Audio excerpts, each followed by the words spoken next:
এবার কি ভারতে থাবা বসানোর চেষ্টা করছে ডিপ স্টেট? সাম্প্রতিক সময়ে ভারতের সীমান্তবর্তী এলাকায় এমন কি ঘটনা ঘটছে যাতে আন্তর্জাতিক ষড়যন্ত্রকারীদের ছাপ ভারতবর্ষে স্পষ্ট হয়ে উঠছে? কালকে ভারতবর্ষের উত্তরপ্রদেশে এমন এক ব্যক্তিকে গ্রেফতার করা হলো, যা একটা জিনিস স্পষ্ট করে তুলছে যে ভারতকে নিয়ে পশ্চিমা বিশ্ব কিন্তু বৃহত্তর কোনো ষড়যন্ত্রে লিপ্ত। আজকের এই ভিডিওতে আমি ডিটেইলিং আলোচনা করব যে এক্স্যাক্টলি পশ্চিমা বিশ্ব কি চাইছে ভারতকে কেন্দ্র করে, এবং ভারতে এমন কি ঘটনা ঘটলো যা ভারতের গোয়েন্দা দপ্তরের ঘুম উড়িয়ে দিল। ভিডিওটি শেষ অবধি দেখবেন। আর ছোট্ট একটা অনুরোধ, ইন্ডিপেন্ডেন্ট বেঙ্গলের পাশাপাশি ইন্ডিপেন্ডেন্ট নেটওয়ার্ক এই চ্যানেলটিকেও আপনারা সাবস্ক্রাইব করে রাখবেন। অনেকে আমাদের ভিডিও দেখেন কিন্তু সাবস্ক্রাইবটি করেন না। সাবস্ক্রাইব করে বেল আইকনটি টিপে পাশে থাকবেন। পরবর্তী কারেন্ট অ্যাফেয়ার্স এবং জিওপলিটিক্যাল ভিডিও এই চ্যানেলেও আমি ধারাবাহিকভাবে আপনাদের জন্য নিয়ে আসবো।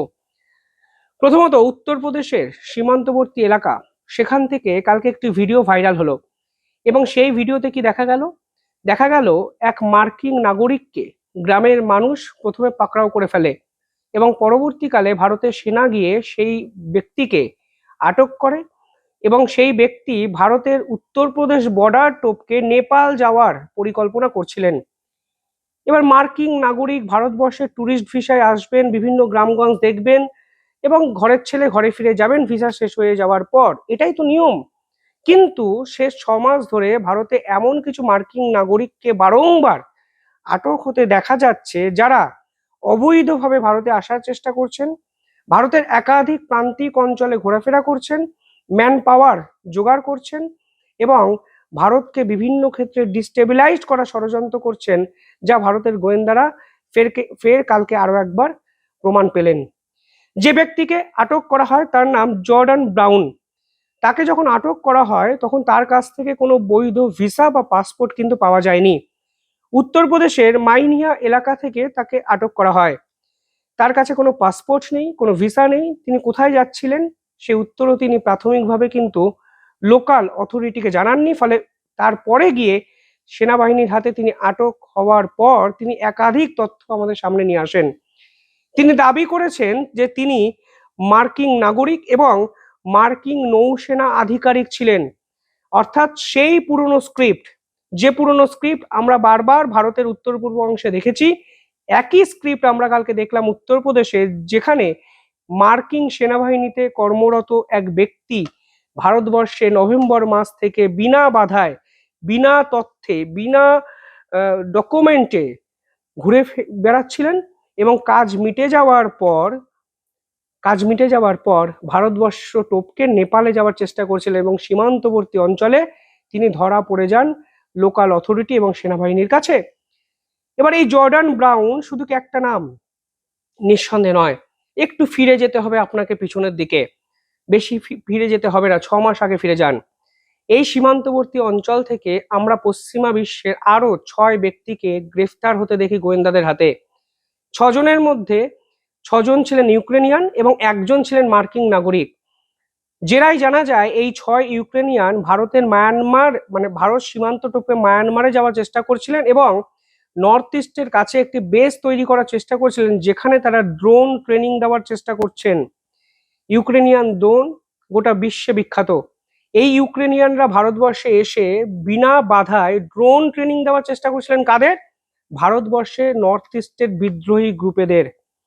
যে মার্কিন নাগরিক কালকে ধরা পড়েছেন, তার আগেও আরো এক মার্কিন নাগরিক ধরা পড়েছিলেন ভারতের এই নর্থ ইস্ট সীমান্তে, যিনি মার্কিন সেনাবাহিনীতে কর্মরত ছিলেন, একই স্ক্রিপ্ট জর্ডান ব্রাউনের মতো, এবং তিনি ভারতবর্ষে ওই জায়গায় এসে খ্রিস্টান নাগরিকে রূপান্তর করার চেষ্টা করেছিলেন একাধিক হিন্দু ধর্মাবলম্বী ব্যক্তিদের।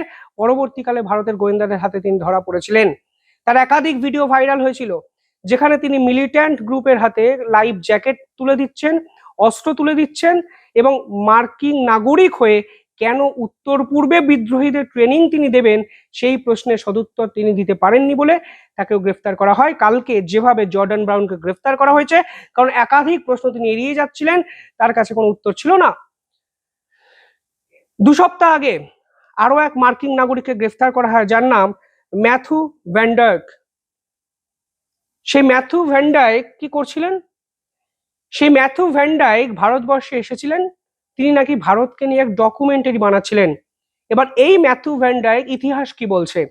ইতিহাস বলছে তিনি এমন কিছু দেশে ট্রাভেল করেছেন যেখানে বিদ্রোহী গ্রুপরা সক্রিয়ভাবে সরকারের বিপক্ষে লড়াই করছিল, অর্থাৎ গৃহযুদ্ধে মত্ত ছিল।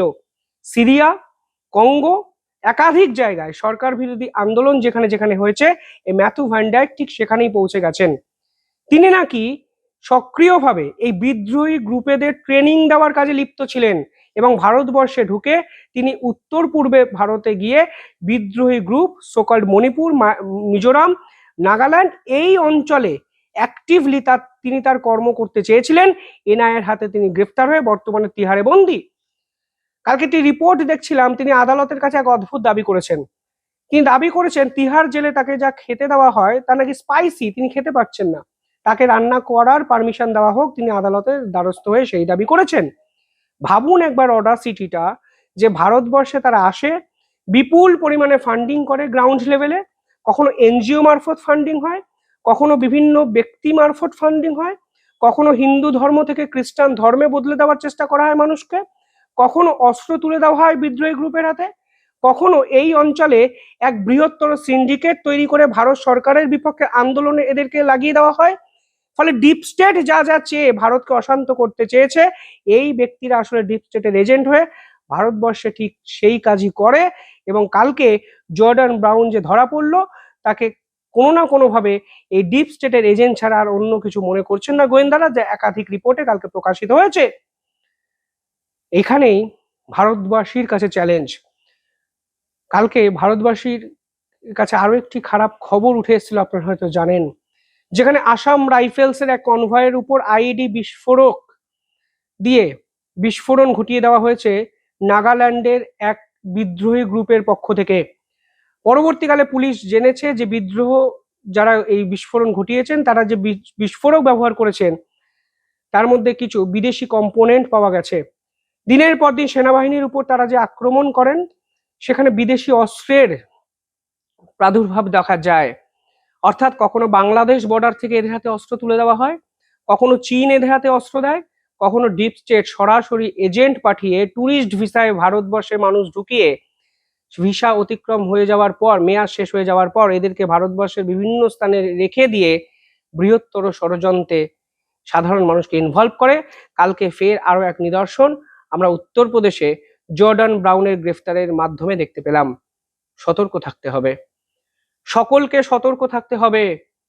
এই খবরগুলো মেইনস্ট্রিম মিডিয়া প্রচার করে না কেন আমার জানা নেই, কিন্তু মেইনস্ট্রিম মিডিয়া এই খবরগুলো প্রচার করলে আরো দু একটা লোকের কাছে বেশি পৌঁছাতে পারে। আমরা চেষ্টা করি দেশের সুরক্ষাকে সকলের আগে অগ্রাধিকার দিতে। আমি বারবার যে ভিডিওতে বারবার বলি, দল জাতি নির্বিশেষে দেশ আগে, এটা আমাদের ভাবা উচিত। শুধুমাত্র সস্তা রাজনীতি করতে গিয়ে মণিপুর মণিপুর চিৎকার করতে গিয়ে এই বৃহত্তর প্রেক্ষাপটগুলো যেন আমরা ভুলে না যাই। আমাদের সকলের কাছে এই অবজেক্টিভটা যেন প্রাধান্য পায়, সেটাই আজকে এই ভিডিওতে মূল বিষয়বস্তু। যাই হোক, আপনারা কিভাবে দেখছেন পুরো বিষয়টি কমেন্টে জানাবেন, আর দেখতে থাকুন দ্য ইন্ডিপেন্ডেন্ট নেটওয়ার্ক। ধন্যবাদ।